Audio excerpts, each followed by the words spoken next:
Lose yourself in a good book. The Board Gosh Energy Book Club. Now, love it or hate it, you can't ignore it. And this week sees the Eurovision Song Contest taking place.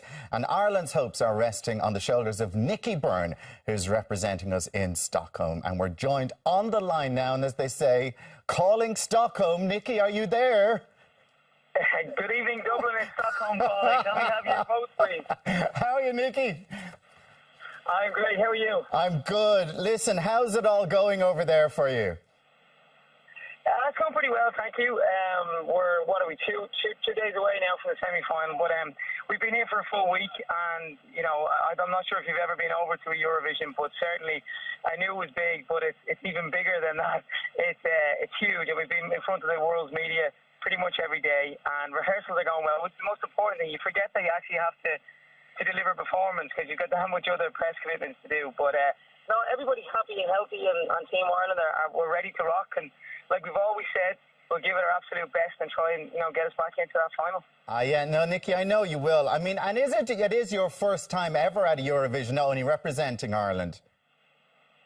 Yeah, I've been obviously on the periphery of Eurovision for about 3 years because I have delivered the Irish vote, but never been to Eurovision. But it's one big, it's one of the biggest spectacles in the world. I mean, it's incredible, to be quite honest with you. And, you know, I'm taking away lots of great memories with me and would certainly encourage anybody to stand up to the plate and do it next year or the year after in the coming years.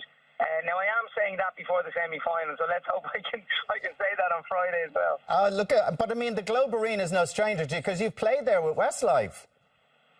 Yeah, we played there a couple of times at Westlife. A big arena, great arena actually, one of our favourites over the years. But I think what you need to do is try and focus on, you know, not let the outside stuff get in on top of you, i.e.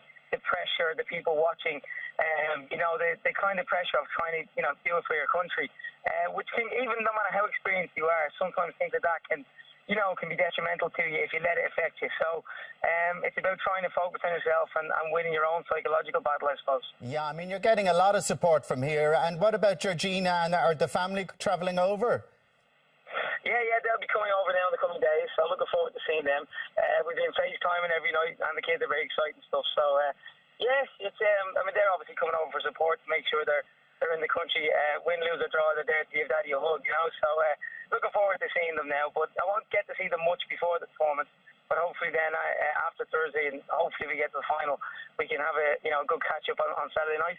So literally now, is it after today, you're down, head down, and just full-on rehearsals for Sunlight for Thursday night? Yeah, that's right. We're heading out today. We're meeting the Swedish competitor, and we're doing some kind of press shots with him. And then later on, I'm on BBC4 later on tonight on the semi-final one, which is live tonight on RT2, I believe. Am I allowed to say that on TV3? Sorry. So we'll be on BBC tonight, and we're looking at that semi-final with Scott Mills, and then obviously locked down for Wednesday rehearsals, and then Thursday the show. Well, Nicky, look at the best of luck. Have you any little rituals that you do before you go on stage, or any little thing that we should know that you'll be just doing just before you go on Thursday night? Well, we'll have a group hug amongst ourselves, amongst all the team, and get ready to do it. You know, I mean, obviously nerves will be there. You know, you need a little bit of nerves to deliver a decent performance. And, just fingers crossed that it all goes well. I mean, there's 20 countries in the semi-final, 10 go through.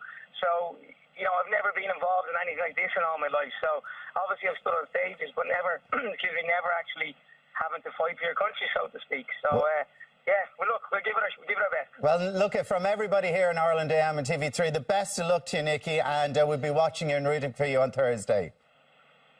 Really appreciate that, Alan. Thanks to everybody. Say hello to everybody from me. Will do. Thanks a lot. Well done. Well done.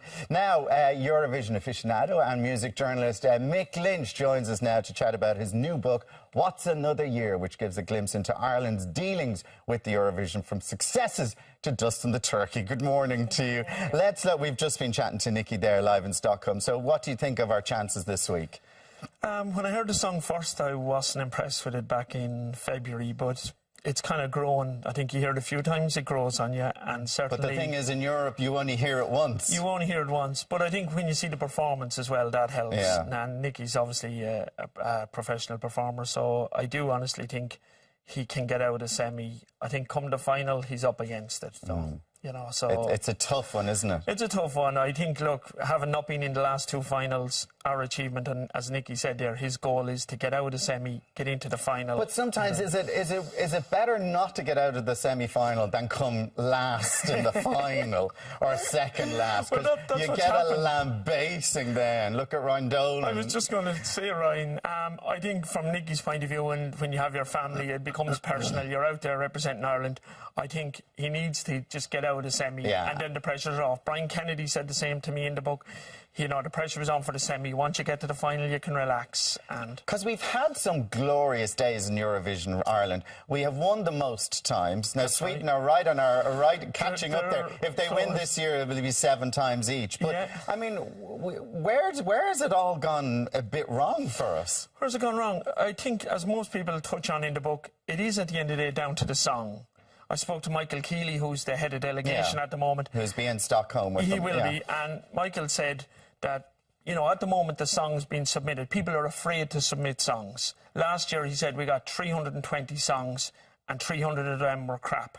So he kind of was saying people that maybe profession by day, plumber, whatever it is, by night, they think they can go home and write a great song. And he said a lot of people are just submitting songs and we're not getting the quality because the real great songwriters are afraid to submit an entry. So they can only do what they're given. I mean, I was one of his biggest critics when I spoke to him, thinking, why are we putting in lesser songs that have a chance of winning? And he goes, we can only put in what we're given. So what do you think of the whole thing now of going to an artist like Nicky and sort of saying, choose a song, we're choosing you, and then this would be the best way forward instead of letting the Irish public vote for the song to go forward? Yeah, well, I said that to Michael, that I think the song the public always used to pick for the last couple of years was not necessarily the song that would do well. I remember 2 years ago, Carol Broderick wrote a song called The Movie Song. It was the one I wanted to go to Europe, and it wasn't picked. Last year, Charlie McGettigan wrote a great song, Anybody Got His Shoulder. And again, both lost out in the last public vote. And then we saw what happened when the songs went there. So the song the Irish public pick is not necessarily the song that's going to do well in Europe. I mean, when you look back the glory days, Johnny Logan winning twice, Linda Martin, Niamh Kavanagh, all these great, of course, Dana starting us back then. Look at her there. Like, I mean, Niamh Quinn. I mean, we've had, or Emer Quinn, sorry. We've had such a wonderful run. But then we have put in, like, Dustin. I do think that was the lowest of lows. He's cynical, and the public voted him, and so you can't really blame anybody else. They put him through. He went, and we saw what happened. And I think Europe didn't see the funny side of the joke because there was someone. What have been your personal favourites? I mean, when we say, like, people slag off maybe Jedward for going on, but their first song that the first time they were up to Lipstick came 6th or 7th. They did very well for us. Done very well. And I mean, to get a top 10 finish nowadays is the ultimate, because a few years ago there was that thing when Brian Kennedy finished in the top 10. Once you finish in top 10, you had automatic entry to the final next year. That doesn't happen anymore. But 8th place for Jedward was fantastic, and they have such a following. It was brilliant. So I would go back to, I listened to music a lot in the 80s, so I would go back to What's Another Year, Hold Me Now, and certainly Brendan Graham, who is a genius of a songwriter, Rock and Roll Kids. What's your Simplicity. favourite, your Irish Eurovision song over the years? Ooh, I'm going to probably go with Hold Me Now. Ah, mine as well. Okay. I know all the others, I know them well, but Hold Me Now, Johnny Logan, I definitely think is the best Irish Eurovision song we've ever put forward. I spoke to Johnny and he told me he wrote that in 1985, and he sat on it for 2 years, and Louis came to him and said, I'm looking for songs to submit, and he put it in and it ran away with it.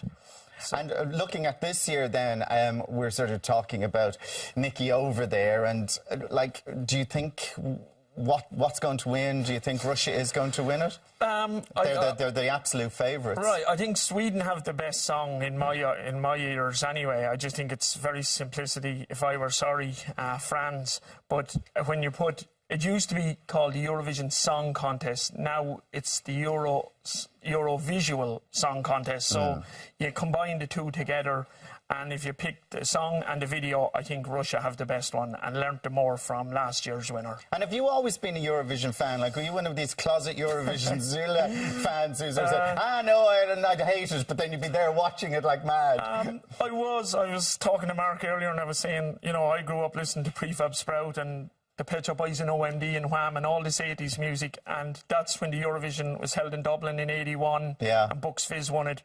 That's when it came onto my radar. So I kind of followed it right through. This, you've got to remember, this is pre-internet, so everybody watched two TV but channels. What I love and about it was a family occasion. Like, families sat down and they got their flags and their voting forms, and it was a big thing. It was, and I spoke to people like Leanne Moore who said, you know, everybody said as they were a kid they watched it. It was a ritual in their house once a year. Now it's diluted because we've 2 semis and a final, and maybe 3 times in 5 days is a bit much. But certainly back then it was one of the highlights of the year. You know, you waited, you got the scorecard out, the TV guide, and you followed the results. And for me, growing up in Eurovision was about Terry Wogan. Absolutely. And he's going to be so, like, I know he's given it up years ago, but he'd be just so missed. He is so missed, and even there's lovely tributes in the book from Liam Riley, and Larry Gogan mentions him, you know, where they went to Eurovisions and all the media wanted to know how you pronounce the Yugoslavian entry, and Terry turns to them and says, oh, my good friend Larry Gogan here knows the proper pronunciation of the name. And they all turn to Larry, and Larry's going, huh?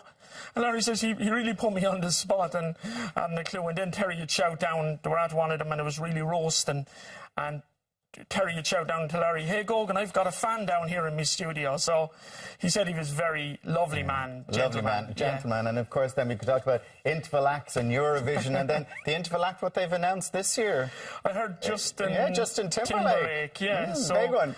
Well, I think they're trying to capitalise on it and bring it to a bigger audience. Australia came in last year and they all watch it, and I think, you know, That's a massive audience. A massive time. America will get latch onto it as well. Well, listen, the best of luck with it. What's Another Year is what the book is called, and it's an inside of all sort of Eurovision, from the people who've won it to all the fans to people who've been around it for years. So thank you very much for joining us this morning. Now, are you a music fan? Well, this month's book club has a music theme.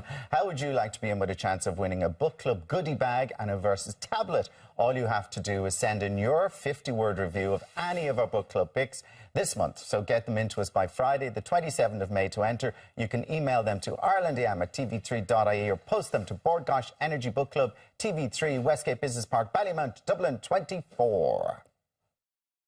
Lose yourself in a good book. The Bord Gáis Energy Book Club.